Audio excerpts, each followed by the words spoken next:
àfẹ́lú tún tó ẹ má dùnú màmá Fọláṣadé afẹ́jú àmà torí tọ́lọ́ gbogbo àwọn tá a tóbi tọ́lọ́ lọ ẹ jáde lórí ẹsẹ̀ wa tá a tóbi tọ́lọ́ lọ.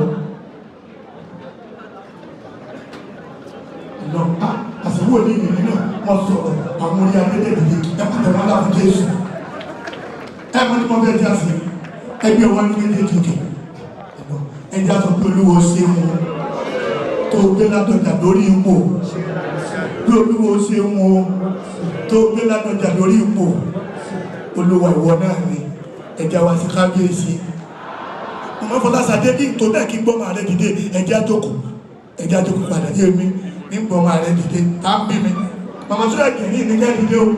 Thank you, God bless you, so we will be good. Thank you. Pastor.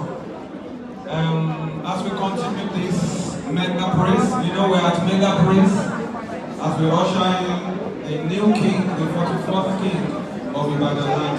In case you have someone at home that wants to join this celebration, just go on YouTube and tag Megapraise for Oba Adewolu Ladoja. You're going to see this main live stream.